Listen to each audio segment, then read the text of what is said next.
As I'm approaching 60 in a few months, I want to share with you some lessons I've learned along the way while demonstrating one of my favorite self-care ritual using oxygenated oil infused with pearl powder and using a quartz roller. And one thing that I've learned is the importance of living a life of ART. A is for appreciating the small things in life can bring us joy and happiness. Whether is it a beautiful sunset, a good cup of coffee, supportive friends, or focusing on what we are grateful for can shift our perspective and improve our well-being. This is the oil, few drops, pearl powder. Mix it.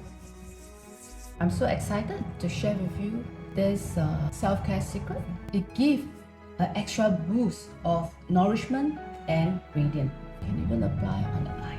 Just like this oxygenated oil and pearl powder and mixture that nourish and hydrate my skin, appreciation nourishes and hydrate our soul.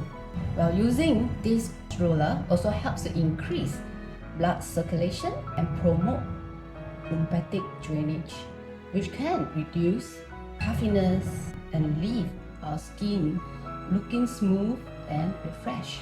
Aura is for respect. And I learned that respect is something we earn by treating others with kindness, consideration, and compassion. So when we respect others, we build strong relationship and community. And when we respect ourselves, we take care of our physical, mental, and emotional well-being. T is for trust. I've learned that trust is something we earn by being reliable, honest, transparent. And when we trust ourselves, we make decisions aligned with our values and goals. And when we trust others, we build strong relationship and community. And when we trust God, we have faith that everything is working good for our highest good. So I always say, appreciation is given freely, respect and trust are earned. And I hope to inspire you all to embrace your own life journey with ART. Appreciation, respect, and trust. Thanks for joining me today.